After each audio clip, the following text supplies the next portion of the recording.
cessons d'énoncer, notamment ce soir. Dernier, excusez-moi, donc dernier groupe de personnes qui profitent de cette guerre de religion, qui en réalité n'en profitent pas tellement, ils croient en profiter mais ils n'en profitent pas, je les considère même comme les dindons de la farce, d'accord, les abrutis de première, en l'occurrence, ces personnes issues de la diaspora africaine, donc qui vivent en Occident, qui vont en Afrique que pendant les vacances d'été, puis après qui reviennent vivre dans le pays qu'ils disent détester, et qui se revendiquent donc afrocentristes. Ce ne sont pas tous les afrocentristes. Là, encore une fois, je fais attention, il y a des afrocentristes qui sont dans la dignité, dans la rectitude, dans la rigueur, dans la justice, et il y en a d'autres, après on peut ne pas être d'accord idéologiquement sur un bon nombre de points, mais il y en a d'autres qui sont dans la totale ineptie et qui rentrent clairement dans le conflit de ces guerres religieuses, ce conflit de civilisation, et je vais m'expliquer. Dans ce grand échiquier géopolitique très complexe où les intérêts se croisent, les alliances se font et se défont. Il existe un groupe que je qualifie moi à titre personnel et j'en assume la responsabilité, ça plaît tant mieux, ça plaît pas tant pis, et je sais que je saoule quand je dis ça plaît tant mieux, ça plaît pas tant pis, mais tant pis, voilà, éteignez si vous voulez pas écouter, un groupe d'ahuris qui joue le jeu des oligarques sans s'en rendre compte. Ils se disent afrocentristes, mais ne la représentent pas tous systématiquement forcément. Mais ils ne sont ni afro ni centristes. Ils sont loin de l'Afrique, ne la comprennent pas. De même, ils ne peuvent même pas être centristes puisqu'ils sont au centre de rien, mais en marge de tout. Ils incitent à la guerre des religions en Afrique, camouflés comme des petits PD derrière des claviers d'ordinateur. Ils se pensent conscients et dans le même temps insultent les Africains chrétiens, musulmans, rastas ou traditionalistes africains sous prétexte que ces millions d'Africains seraient des aliénés parce qu'ils n'auraient pas une vision kémite de l'histoire. Ils n'ont pas compris que Kemet c'est un code de réflexion qui nous permet de décrypter la situation, mais qu'en aucun cas ça ne doit permettre à ces enfants de l'opulence de juger des Africains qui vivent des réalités africaines et qui sont peut-être bien plus initiés et bien plus concernés par les réalités africaines que ces derniers. En faisant ça, ces afrocentristes, donc qui ne cessent de critiquer et d'insulter des personnes qui auraient des religions, entre guillemets, prétendument parlant, je dis bien prétendument parlant, étrangères à l'Afrique, ne font que jouer le jeu des oligarques précités.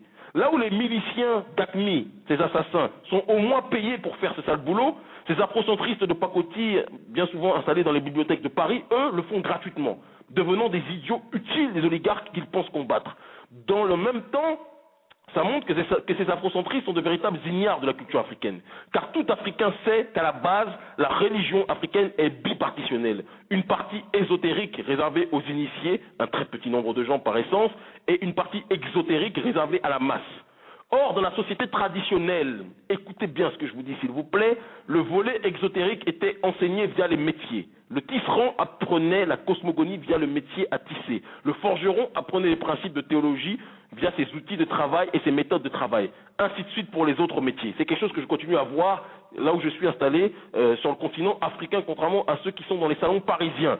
Mais avec la disparition, qui viennent en Afrique en vacances, mais avec la disparition progressive de la société traditionnelle, la transmission par les corps des métiers devenait impossible, si bien qu'est arrivé l'enseignement par les religions dites révélées, mais révélées, j'ai envie de dire, à ceux qui ne les connaissaient pas, mais que la population originelle connaissait en réalité, pour perpétuer la cosmogonie africaine, mais aussi pour protéger l'enseignement ésotérique des initiés. D'où le fait que très vite, les grands initiés adoptèrent pour enseignement exotérique, et ça a une importance de taille, les religions dites révélées et conseillaient de faire pareil à leur population. Ce fut le cas par exemple du grand initié nubien Dou al-Noun qui est né en 796 et mort en 859. Il adopta comme voie exotérique l'islam. Ce saint homme africain, versé dans l'initiation égypto-nubienne, déchiffrait les hiéroglyphes 1000 ans avant Champollion. Il faut bien vous en rappeler, notamment pour les kémitologues qui ne se basent que sur Champollion pour effectuer leurs recherches. Rappelez-vous bien que les Africains étaient déjà dans cette démarche-là bien longtemps avant l'existence de Champollion. Il en connaissait le vrai sens ésotérique, ce qui explique ses pouvoirs de thaumaturge, de médecin guérisseur, au point que les musulmans donc, du 8e siècle en firent le saint patron des médecins, comme les Grecs des siècles avant avaient fait d'Imhotep un autre africain originel, le saint patron de la médecine. Le grand savant musulman Ibn Arabi, à qui l'on donne le titre donc de Al-Sher al-Akbar, à savoir plus grand des maîtres, disait de Doul al-Noun qu'il était le plus grand de tous les maîtres. Il a même écrit un livre sur lui, Vie merveilleuse de Doul al-Noun l'Égyptien. Ce même schéma de grand initié, adoptant l'exotérisme, je dis bien l'exotérisme et non pas l'ésotérisme, des religions révélées se répète en tout temps et en tout lieu en Afrique. Par exemple en Afrique centrale, avec les grands initiés donc de Palo Mayombe, qui déjà au XVe siècle avait adopté, entre guillemets, le judaïsme pour les uns et l'islam pour les autres. ou encore en Afrique de l'Est avec les grands initiés oromo qui adoptèrent soit le christianisme, soit l'islam sur le terrain exotérique, mais qui avaient toujours cette notion, comme l'expliquait le Dr Ali Abdoul Mohamed, de traditionnalisme africain ancré dans leur réalité sur le terrain ésotérique. Plus proche de nous, dans le temps, on peut citer des grands initiés comme Amadou Hampateba, initié Peul du Mali, d'accord, et Tirandong Toundoumé, initié Fang du Gabon. Donc déclarer la guerre à ces religions, surtout quand vous êtes planqués derrière vos claviers comme des petits PD et vous parlez de ce que vous ne maîtrisez même pas, d'accord, vouloir que ces religions se fassent la guerre, c'est tout simplement se tirer une balle dans le pied, car c'est jeter le bébé avec l'eau du bain et surtout déclarer la guerre à ses propres ancêtres. Certains ancêtres ayant compris la démarche de entre guillemets, céphalité, si ça peut s'exprimer ainsi, en tout cas c'est ce terrain bicéphale, ce terrain bipartitionnel qui nous permet justement d'avoir un volet exotérique avec ces religions dites révélées, un volet ésotérique. Et les abrutis qui, en réalité, certains sont islamophobes parce qu'ils sont fait voler leur BN par des petits Mohamed à la cour de l'école, il faut dire les choses telles qu'elles sont.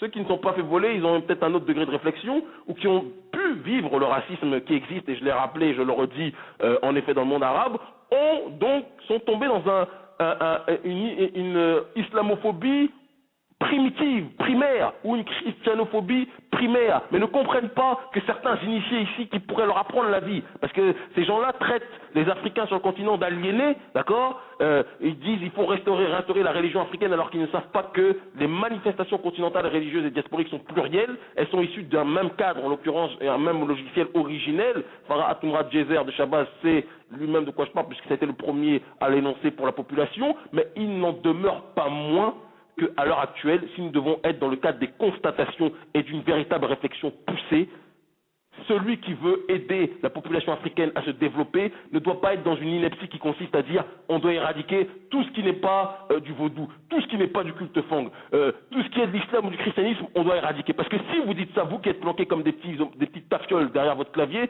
comme des petits Richard Descoings derrière votre clavier, n'oubliez pas une chose.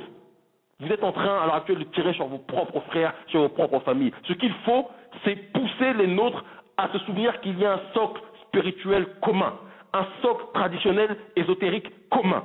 Et que quelles que soient les différentes branches qui sortent sur le terrain public, la racine de l'arbre soit le même. C'est ce qu'enseignait le docteur Khalid Abdoul Mohamed, c'est ce qu'enseignait avant lui, avant tout autre maître, bien longtemps avant Charanta Diop, donc FARD, Farah Atoumra Djezer de Shabazz, le maître. Et donc sur ce terrain-là, je vous encourage tous, excusez-moi, à porter votre réflexion dessus, parce qu'à l'heure actuelle, vous êtes les idiots utiles, et je vous parle à vous directement, d'un système qui est en train de se jouer de nous, qui est en train de faire du Monopoly sur le continent africain, qui est en train de prendre nos richesses, et au lieu d'être des forces vives, vous vous perdez dans les débats de salon à parler vraiment sur des sujets en vous comportant en réalité au final comme des véritables colons qui disent les uns sont mauvais, les autres sont bons, alors que vous restez dans vos salons à manger votre jambon du côté de Paname.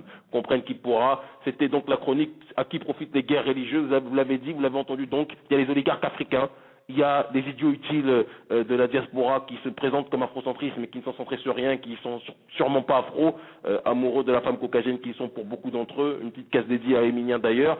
Et enfin, évidemment aussi les oligarques, donc des pétromonarchies arabo-mondialistes et les oligarques occidentaux. Voilà 4 axes, 4 pensées, 4 groupes qu'on se devait de citer.